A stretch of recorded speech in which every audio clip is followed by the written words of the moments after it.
کہ یہ دیکھیں اس کی ہیڈ لائن، یہ ایکسیوس ہے، ہمارا چیتا براک رویت جس کے پاس خبر ہوتی ہے، اور یہ اس نے بات کی ہے، ڈونلڈ ٹرمپ سے بات بھی اس نے کی، کہتے you are fucking crazy, Trump fumes at Netanyahu in call on Lebanon. اچھا اب یہ جو فکنگ کریزی ہے نا، یہ کسی بھی زبان کی ایگزیکٹ ٹرانسلیشن دوسری زبان میں نہیں ہو سکتی. انگلش، فرینچ، جرمن، فارسی، پرشین کوئی بھی نہیں ہو سکتی. آپ کو اس کے کانٹیکس میں سمجھنے کی ضرورت ہوتی ہے. الفاظ یا اس کا مطلب یہ ہے کہ تم پاگل ہو چکے ہو، تمہارا دماغ خراب ہو گیا ہے، تمہیں احساس ہے کہ تم کیا کر رہے ہو. ٹھیک، اب اس میں کیا ہے، یہ دو سورسز ہیں جس میں لکھا ہوا ہے کہ دو سورسز جو ہیں یو ایس آفیشلس نے، اور ایک تیسرا سورس جس کو آئیڈینٹیفائی نہیں کیا، اس نے ایکسیوس کو یہ بتایا ہے کہ منڈے کے دن جب ایران نے یہ تھریٹن کیا، earlier on Monday, Iran threatened to abandon the negotiations with the US over Israel's actions in Lebanon. On the call, جو بیسکلی جب ایران نے تھریٹن کیا تو ڈونلڈ ٹرمپ کا پارا چڑھ گیا کہ ساری محنت جو 2 مہینے کی وہ ضائع ہو جائے گی، جو میں پکا رہا ہوں لوگوں کو بیچنے کے لیے کہ مجھے ایک امن کی ڈیل ملنے والی ہے، ایران نیوکلیئر ویپن نہیں بنائے گا. جب ایران نے کہا کہ ہم تو ڈال چھوڑنے لگے ہیں، تو انہوں نے یہ گالیوں بھری کال جو ہے اس پہ کی نیتن-یاہو کو، اس کو کہا کہ بریکس جو ہے اپلائی کرو. On the call, Trump called Netanyahu crazy and accused him of ingratitude. According to 2 of the sources, he also put the brakes on Israel's plan to strike Beirut. اب اس میں جو چیز ہے نا بڑی انٹرسٹنگ، وہ ہے ingratitude. بنیادی طور پہ ڈونلڈ ٹرمپ کو یہ لگتا ہے کہ یہ نیتن-یاہو پہ میں نے اتنے احسانات کیے ہیں کہ یہ اتنا احسان نافراموش شخص ہے کہ اس نے میری زندگی مشکل بنائی ہوئی ہے، اس نے میری پوری پالیٹکس، پورا امریکہ اس نے، پوری دنیا اس نے ہوا میں لٹکائی ہوئی ہے، اور یہ اتنا احسان نافراموش آدمی ہے. بھی میں مزید آپ کو بتاتا ہوں کہ احسان نافراموش کا کیا چکر ہے. 2 of the sources told Trump claimed he had helped keep Netanyahu out of jail, a reference to his support during Netanyahu's corruption trial. اچھا یہ بات بالکل صحیح ہے. امریکہ کے صدر نے اسرائیل کے پرائم منسٹر کو یہ بتایا کہ خبیث کے بچے، تمہیں یہ احساس نہیں ہے کہ تم اس وقت جیل میں پڑے ہوتے اپنے کرپشن چارجز میں، اگر میں بار بار اسرائیل کی پالیٹکس میں انٹرفیئر نہ کرتا، انٹروین نہ کرتا. میں اسے کہتے ہیں اسرائیل کے پریزیڈنٹ، آپ کو پتہ ہے کہ ہرزوگ کے اوپر انہوں نے بہت زیادہ دباؤ دیا کہ اس کے کیسز ڈراپ کر دیں، کیسز اس کے نہ چلائیں، عدالتوں کو روکا ہوا ہے. یہ سب کچھ امریکہ کے صدر نے کیا ہے. ورنہ ان کا کہنا یہ ہے، وہ یہ سمجھتے ہیں، امریکہ کے صدر یہ سمجھتے ہیں کہ اگر میں اس کی یہ مدد نہ کرتا تو اس وقت نیتن-یاہو جو ہے وہ جیل کے اندر پڑا ہوا ہوتا. ٹھیک ہے. پھر اس میں پھر میں ایک اور چیز آپ کو بتانا چاہتا ہوں، یہ بہت امپورٹنٹ ہے. I am saving your ass, everybody hates you now, everybody hates Israel because of this. ان کا امریکہ کے صدر کا یہ کہنا ہے کہ ساری دنیا تم سے نفرت کرتی ہے نیتن-یاہو. تمہیں پتہ ہونا چاہیے کہ تمہاری حرکتوں کی وجہ سے ساری دنیا تم سے نفرت کرتی ہے. اور اسی میں کہیں یہ بھی لکھا ہوا ہے کہ تم نے اسرائیل کا کنڈا کر دیا ہے، تم نے پوری دنیا کو اسرائیل سے نفرت پہ مجبور کر دیا ہے. اور اب یہ جو چیز کرنے چلے ہو کہ تم بیروت کے قریب بامبنگ کرو گے، اس سے نفرتوں میں بے تحاشا جو ہے وہ اضافہ ہو جائے گا. پھر اس کے بعد میں بتاؤں آپ کو کہ ایک اور جو یو ایس آفیشل ہے، اس نے یہ کہا کہ ٹرمپ جو ہیں انہیں اس کا احساس ہے کہ اسرائیل نے بہت زیادہ لوگوں کو مار دیا ہے. 3000 کہتے ہیں 3200 لوگ جو ہیں کم از کم بھی جاں بحق ہو چکے ہیں لبنان کے اندر. اور سب سے زیادہ جو ڈونلڈ ٹرمپ اپنے ساتھیوں کو کہہ رہے ہیں کہ یہ کتنا عجیب و غریب آدمی ہے کہ یہ ایک حزب اللہ کے بندے کو، یہ 2 لوگوں کو مارنے کے لیے پورا کا پورا ٹاور جو ہے وہ نیچے گرا دیتا ہے. And this is totally acceptable, یہ ان ایکسیپٹیبل ہے. پھر اس میں جو ادر سائڈ ہے نا چیز کی، دوسری سائڈ کا کیا ریئیکشن ہے. پھر کھسیانی بلی کھمبا نوچے ہوگا، نہیں کھسیانی بلی کھمبا نوچے نہیں ہوگا، میرا خیال ہے اس میں کچھ اور محاورہ لگے گا اردو کا. بنیادی طور پہ اس ساری کانورزیشن جو ہوئی اتنی خوفناک قسم کی، اس کے بعد اسرائیل کے پرائم منسٹر نے اپنی سائڈ کور کرنے کے لیے ایک سٹیٹمنٹ ایشو کی، اپنی عزت بچانے کے لیے، اپنی عزت رکھنے کے لیے، جس میں نیتن-یاہو نے کہا کہ میں نے امریکہ کے صدر کو یہ بتا دیا ہے کہ اگر ہمارے اوپر حزب اللہ حملے کرے گا تو we reserve the right to hit back at them, اور ہمارے حملے جاری رہیں گے، اور ہمارے آپریشن جو ہیں وہ ساؤتھ لیبنان کے اندر جاری رہیں گے. ساؤتھ لیبنان میں ضرور جاری رہیں گے according to New York time analysis, جو میں ابھی آپ کو دکھاتا ہوں. اس کا نیٹ رزلٹ کے نیو یارک ٹائمز نے ساری تفصیلات اس طرح سے تو کور نہیں کی ہیں جس طرح سے ایکسیوس نے دی ہیں، پتہ تو ان کو بھی ہے کہ کیا ہوا ہے. لیکن انہوں نے یہ کہا ہے کہ جب ایک ٹف کال ہوئی between American president and Israeli prime minister, اس کے بعد نیٹ افیکٹ اس کا یہ نکلا ہے کہ حزب اللہ نے بھی یہ پرومس کیا ہے، کیونکہ حزب اللہ کی ایک جو انڈائریکٹلی حزب اللہ سے امریکہ کے صدر یہ کہتے ہیں کہ میری انڈائریکٹلی حزب اللہ کے ساتھ بات ہوئی ہے. اصل میں لیبنان کی جو ایک دوسری پارٹی ہے، عمل پارٹی، عمل کے جو لیڈر ہیں نبی بحری، ان کے ساتھ ڈونلڈ ٹرمپ کی بات ہوئی ہے منڈے کے دن میں. اور نبی بحری نے ان کو یہ کہا ہے کہ حماس جو ہے ارریسپیکٹو آف ایران، اسرائیل کے ساتھ ایک سیپریٹ ایگریمنٹ کرنے کو تیار ہے. یہاں پہ مسئلہ یہ ہے کہ جو سارے ایگریمنٹ کیے جاتے ہیں وہ لیبنان کی اس پھوکی مری ہوئی حکومت کے ساتھ اسرائیل کے کروائے ہیں امریکہ نے، جس کو صورتحال کے اوپر کوئی کنٹرول نہیں ہے. جو ایکچوئل پلیئر ہے اس کی پاور پالیٹکس کے اندر وہ ہے حزب اللہ. ضرورت اس چیز کی ہے کہ حزب اللہ اور اسرائیل کے درمیان میں ایک پیس ایگریمنٹ ہو. اور نبی بیری نے ٹرمپ کو یہ کہا ہے، جو عمل کے لیڈر ہیں اور جو میرے خیال ان کی اسمبلی کے اسپیکر ہیں، لیبنان کی اسمبلی کے اسپیکر، کہ حزب اللہ ڈائریکٹلی اسرائیل کے ساتھ ایگریمنٹ کرنے کو تیار ہے. اسرائیل ویسے وہ ایگریمنٹ کرنا نہیں چاہتا. نیٹ افیکٹ کے نکلا ہے کہ حزب اللہ نے کہا ہے کہ ہم اسرائیل کے اوپر حملے روک دیں گے اگر اسرائیل ہمارے اوپر حملے نہیں کرے گا. اسرائیل کے پرائم منسٹر نے یہ کہا ہے کہ وہ بیروت کے قریب کوئی حملے نہیں کریں گے، اور جو ہے وہ ویسے ساؤتھ بیروت میں اپنے آپریشن جو ہیں ساؤتھ لبنان میں اس کو جاری رکھیں گے. یہ ایک اور ہیڈ لائن ہے اسی چیز کی جو میں آپ کو بتا رہا ہوں کہ Lebanon says Hezbollah agrees reciprocal halt to attack on Israel. اب یہ ساری خبریں تو ہو گئیں، اب میں آپ کو ایک اور چیز دکھاتا ہوں جس سے ڈونلڈ ٹرمپ کی اسٹیٹ آف مائنڈ آپ کو پتہ چلے گی. یہ اسے کہتے ہیں، اسٹوری ہے ڈیوڈ سینگر کی، one of the most informed insider of the Washington politics, اور یہ لکھتے ہیں high wire negotiations with Iran question mark Trump finds it very boring. Trump نے منڈے کو کہہ ہی دیا کہ میں تنگ آ گیا ہوں، کیونکہ میں بور ہو گیا ہوں. حالانکہ بہت ہی یہ تو اوپر نیچے جا رہی ہیں چیزیں، تو بہت سینسیشنل ہے، اس میں بور کیوں ہونا ہے؟ تو اصل لفظ بور انہوں نے غلط استعمال کر دیا ہے. اصل میں ڈونلڈ ٹرمپ نے اب لوگوں کو کہنا شروع کر دیا ہے کہ میں اس پورے کرائسس سے تنگ آ گیا ہوں، میں کیا کروں؟ کبھی مجھے سعودی عرب کوئی چیز کہتا ہے، کبھی پاکستان میرے ترلے منتق کرتا ہے، کبھی ترکی مجھے کچھ کہتا ہے، کبھی ایجپٹ مجھے کچھ کہتا ہے، کبھی متحدہ عرب امارات مجھے کچھ کہتا ہے، کبھی میرے اندر یہ ڈیموکریٹس اور یہ ریپبلکن میری زندگی کے پیچھے پڑے ہوئے ہیں، یہ سارا نیو یارک ٹائمز میرے پیچھے پڑا ہوا. میں کیا کروں؟ مجھے کچھ سمجھ نہیں آ رہی. This is what Donald Trump situation is at the moment. اسی لیے میں نے وہ تھم نیل میں ان کی اس قسم کی جو ہے وہ شکل بنائی ہے. وہ تنگ آ چکا ہے امریکہ کے صدر کہ یہ کرائسس جو ہے جو میں نے شروع کیا اس آدمی کی خاطر، نیتن یاہو کی خاطر، یہ کرائسس جو ہے وہ بالکل کنٹرول نہیں ہو رہا. اس ساری سچویشن کو دیکھ کے آپ کو کیا بات پتہ چلتی ہے؟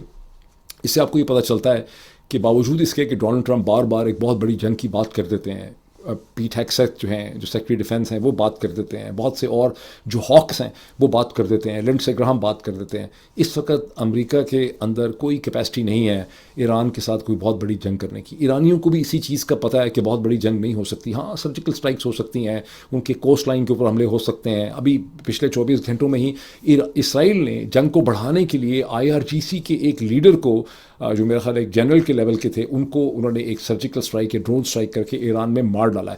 اس قسم کے کرائمز شاید ہوتے رہیں گے، لیکن کوئی بہت بڑی جنگ جس میں امریکہ کود پڑے اور اسرائیل امریکہ کی ملٹری پاور کے بغیر ایران کو انگیج نہیں کر سکتا کسی بڑے کانفلکٹ میں. اور اتنی گڈ ول میں کمی ہو چکی ہے کہ یہ کرنا جو ہے وہ تقریباً مجھے اسٹیج کے اوپر لگ رہا ہے کہ ناممکن ہوگا.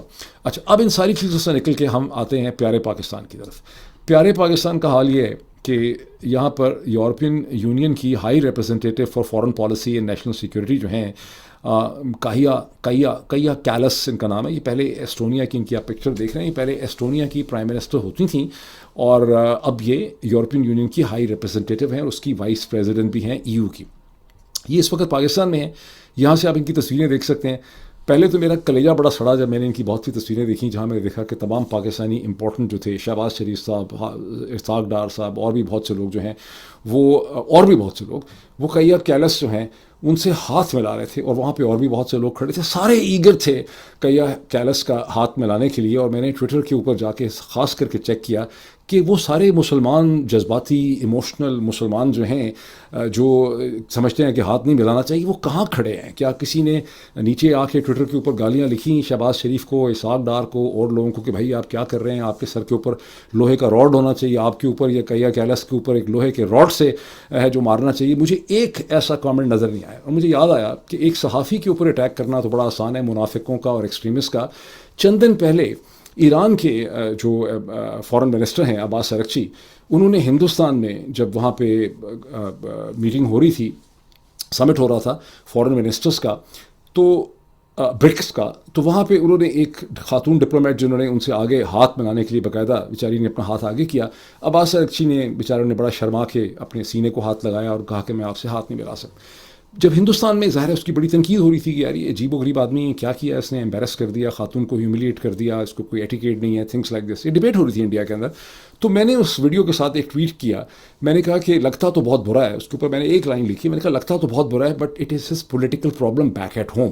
بیکاز مجھے پتا تھا کہ 50 سال سے جب سے اسلامک ریولیوشن آیا ہے 1979 کا, اس کے بعد سے ایران واحد مسلم ملک ہے. 50 سے زیادہ ملک ہیں مسلم جو OIC کے ممبر ہیں, پتہ نہیں 55 56 57 ہیں, لیکن ایران واحد ملک ہے جس کی آفیشیل اسٹیٹ پالیسی ہے کہ آپ کسی بھی پبلک فورم میں ایک پبلک آفیشل جو ہے, آدمی اور عورت ایک دوسرے سے ہاتھ نہیں ملا سکتے. اور ایران کے کسی بھی پبلک آفیشل نے 1979 کے بعد ہاتھ نہیں ملایا. اکا دکا ایسا ہو گیا کہ کسی خاتون نے کسی میل آفیشل سے, کسی فیمیل آفیشل نے کسی سے ہاتھ ملا لیا تو ان کو ان کی جاب اور نوکری سے نکال دیا گیا اور ان کو بڑی پنشمنٹ یا ان کی بڑی سرزنش ہوئی. نوئنگ فلی ویل میں نے کہا کہ یہ ایک پولیٹیکل مسئلہ ہے.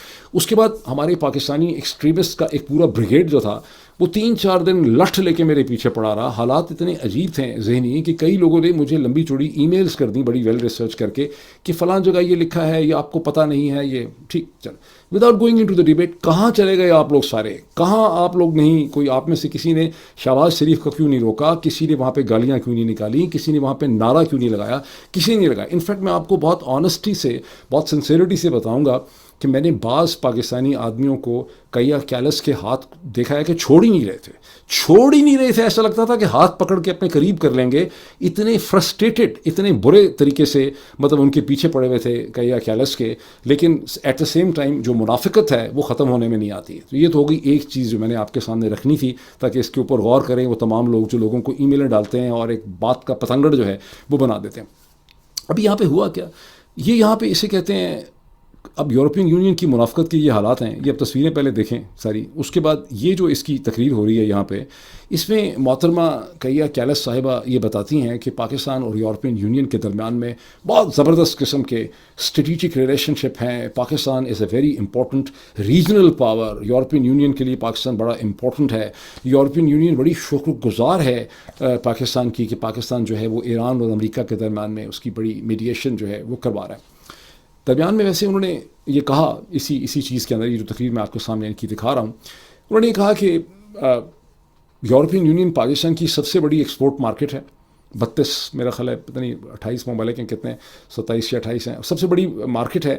اور it is a market which is bigger than United States and China combined. انہوں نے پاکستانیوں کو شرم دلائی کہ آپ کی امریکہ کی سب سے بڑی جو آپ کی مارکیٹ ہے, ادروائز امریکہ اور چائنا کی دونوں مارکیٹس کو اگر ملا بھی لیں تو آپ پاکستانی پروڈیوسر زیادہ ایکسپورٹ کرتے ہیں یورپین یونین میں as compare to combined markets of China and United States. ٹھیک, پھر انہوں نے کہا کہ اور پاکستان جو ہماری ٹریڈ فیسیلیٹیشن کی پالیسی ہے GSP+ کی, جنرلائز سسٹم آف پریفرنسز, اس کا سب سے بڑا دنیا میں اگر کوئی بینیفیشری ہے تو وہ پاکستان ہے. میرا خیال تھا بنگلہ دیش بہت بڑا بینیفیشری ہے, لیکن ان کا کہ پاکستان اس کا سب سے بڑا بینیفیشری ہے.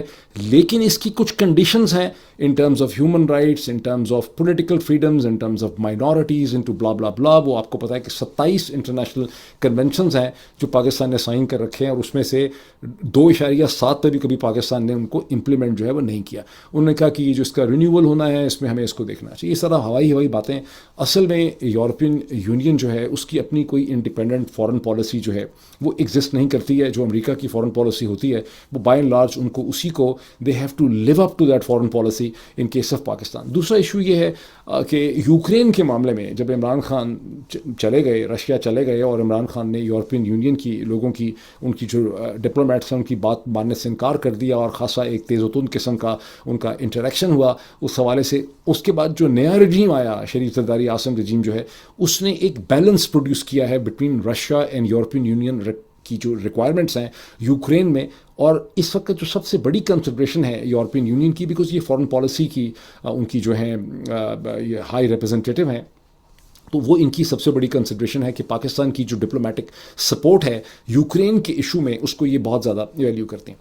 لیکن یہ جو ساری چیزیں انہوں نے بتائیں, یہ جو پوائنٹس انہوں نے بتائے کہ GSP+ کا پاکستان سب سے بڑا بینیفیشری ہے, اس سے دیکھیں, اس سے یعنی یہ خود ہی بتا رہی ہیں, اس سے آپ کو پتہ چلتا ہے کہ یورپین یونین کا پاکستان کے اوپر کتنا بڑا لیوریج ہے. اگر یورپین یونین کی کوئی کنوکشن ہوتی، ان کی کوئی کمٹمنٹ ہوتی، وہ اس میں سنسیئر ہوتے، تو پاکستان میں گزشتہ 4 برس میں جو فیشزم کی بھوت اور ننگے، یعنی جو ظلم کیا گیا ہے پاکستان کے لوگوں کے اوپر، جو کچھ پاکستان کی پالیٹکس میں ہوا، جو پاکستان میں جس طرح سے پولیٹیکل ایکٹیوسٹ کو ٹریٹ کیا گیا، جس طرح سے 26 اینڈ 27 امینڈمنٹ کے ذریعے پاکستان کی سپریم کورٹ، ہائی کورٹس کو ختم کر دیا گیا، پاکستان میں جو میڈیا چینلز کے ساتھ ہوا، جو اخبارات کے ساتھ ہوا، جو پاکستان میں صحافیوں، جس طرح آپ نے قانون کو اور لاز بنا کے اس کو لا کو ایز اے ویپن یوز کیا فریڈم آف ایکسپریشن کو ختم کرنے کے لیے، صحافیوں کو آپ نے دہشت گرد بنا دیا، ان کو ڈیجیٹل ٹیررز کے کیسز ان کے خلاف سنائے، 80 سال کی سزائیں سنا دیں. ان سب چیزوں میں کسی بھی سٹیج کے اوپر یورپین یونین کی یہ جو پالیسی ہے، انہوں نے کبھی بھی اپنے لیوریج کو یوز ہی نہیں کیا. یہ صرف زبانی یہ جملے دہرا دیتے ہیں، اور آگے بھی آپ ان سے ایکسپیکٹ نہ کریں کہ کچھ کریں گے، بیکاز ان کی مجبوریاں میں نے آپ کو بتائی ہیں کہ یوکرین ہے، ان کی مجبوری امریکہ کی فورن پالیسی ہے. انہوں نے وہ رول پلے ہی نہیں کیا پاکستان کے اندر جو لیوریج ان کے پاس تھا. یہ چیز میں آپ کو ایکسپلین کرنا چاہتا ہوں. اس کے ساتھ 1-2 چیزیں دیکھ لیں تو اور میرا پوائنٹ آف ویو آپ کا کلیئر ہو جائے گا. یہ بیچاری ایمان مزاری اور ہادی چٹھا کی اسی دن میں جب یہ یورپین یونین پاکستان کی تعریفیں کر رہی ہیں اور کہہ رہی ہیں کہ چھوٹا سا مسئلہ یہ ہے ہماری کنڈیشنلٹیز کا، تو صورتحال یہ ہے کہ اسلام آباد ہائی کورٹ نے ایک بار پھر ایمان حاضر مزاری اور ان کے ہسبینڈ کی ابھی جو ان کی جو پروسیڈنگ ہونی ہے ان کی اپیل کے اوپر کہ بھائی ہمارے خلاف جو فیصلہ کیا گیا ہے اس کو ہیئر آؤٹ کر لیں ہمیں، باوجود اس کے کہ سپریم کورٹ نے کہا تھا کہ 15 دن کے اندر اس کو سنا جائے، وہ ابھی تک اس کو پھر ایک دفعہ پھر اسلام آباد ہائی کورٹ نے مزید 4 جون تک کر دیا، بیکاز پروسیکیوشن نے کہا کہ ہماری ٹیم جو ہے وہ پوری نہیں. اسی 24 گھنٹے کے اندر آپ کے سامنے ایک اور صورتحال بھی آئی جب former prime minister Pakistan Imran Khan کی جو ہمشیرہ ہیں جناب علیمہ خان صاحبہ، انہوں نے کیٹیگوریکلی ڈینائر کیا کہ عمران خان کے ساتھ کسی بھی قسم کی ملاقات جنرل خیانی کی کسی بھی جنرل کی نہیں ہوئی ہے. اور یہ ساری خبریں جو ہیں یہ ڈس انفارمیشن اس لیے مچائی جاتی ہے تاکہ اس چیز سے توجہ ہٹائی جا سکے کہ عمران خان کی بینائی ایک آنکھ میں چلی گئی ہے، ان کی صحت کی کیا صورتحال ہے، ان سے ان کے بیٹوں کی بات نہیں ہو سکتی، فیملی کی بات نہیں ہو سکتی، ان کو کتابیں نہیں ملتی ہیں. تو ان تمام چیزوں سے توجہ ہٹانے کے لیے اس قسم کی چیزیں جو ہیں وہ انٹروڈیوس کی جا سکتی ہیں. اب میں ایک آپ کو اور ڈیولپمنٹ دکھا دوں پاکستان کی، یہ میں عجیب و غریب ڈیولپمنٹ ہے. انوکھا لاڈلا ہمارا جناب محترم نواز شریف صاحب جو ہیں، انہوں کو NOC مل گیا ہے گلگت بلتستان جانے کے لیے. یہ کیا معاملہ ہے کہ گلگت بلتستان جانے کے لیے نواز شریف کو NOC چاہیے؟ وہ یہ کہ چونکہ پاکستان تحریک انصاف کو وہاں سے نکالنا ہے، اور وہاں سے آپ کو پتہ ہے کہ جنید اکبر خان کو یہ پکڑ کے گرفتار کر کے نکال دیا کہ ان کے پاس NOC نہیں تھا، اسد کیسر کو جہاز میں بیٹھنے نہیں دیا. تو اب نواز شریف صاحب NOC لے کے گلگت بلتستان جا رہے ہیں، جہاں بلاول زرداری پہلے ہی موجود ہیں اپنی کیمپین رن کرنے کے لیے. اور یہ بڑے عرصے کے بعد نواز شریف صاحب کو ایکٹیویٹ کیا گیا. اس سے پہلے نواز شریف صاحب اپیرنٹلی ڈورمنٹ ہیں، حالانکہ اصل میں میرا خیال ہے کہ نواز شریف صاحب ہی سارے معاملات چلاتے ہیں، صرف ان کی صاحبزادی سامنے ہے. مریم نواز کی کوئی انڈرسٹینڈنگ تو ہے نہیں ہے پالیٹکس کی، تو جو بھی ذہن ہے ان کے پیچھے وہ جناب محترم نواز شریف صاحب کا ہی ہے. پر اب نواز شریف صاحب گلگت بلتستان میں جو ہے وہ PMLN کو سپورٹ کرنے کے لیے وہاں پہ جا رہے ہیں. تو یہ ابھی کے چند ایسے ڈائنامکس ہیں. اور ابھی اس میں آپ کی اگر تشنگی رہ جائے گی ان چند ڈیولپمنٹس میں، میرے سامنے ایک اور بھی بہت بڑا ایشو ہے کہ خیبر پختونخوا کے چیف منسٹر جناب سہیل آفریدی صاحب کے ساتھ کیا کرنے کی کوشش کی جا رہی ہے. کیا واقعی پاکستان کی اسٹیبلشمنٹ نے ایک فرم مائنڈ بنا لیا ہے کہ سہیل آفریدی کے ساتھ ہمارا نہیں چل سکتا معاملہ اور ان کو ہم نے ہٹانا ہے اور ہم نے علی امین گنڈا پور کو واپس لے کے آنا ہے؟ I think the jury still out. یہ بھی 100% بات نہیں ہے. میرا پرسنل یہ خیال ہے کہ سہیل آفریدی کو احساس دلایا جا رہا ہے کہ آپ اپنے آپ کو بہت مضبوط نہ سمجھیں، آپ ولنریبل ہیں، ہم آپ کے نیچے سے کارپیٹ جو ہے وہ کھینچ سکتے ہیں. لیکن میں اس حوالے سے ایک ڈیٹیل ڈسکشن کرنا چاہتا ہوں، اور میں اگلے ویلاگ میں وہ ڈسکشن ابھی کروں گا. ابھی اتنا ہی، پھر آپ سے ملاقات ہوتی ہے. اپنا خیال رکھیے. بہت شکریہ.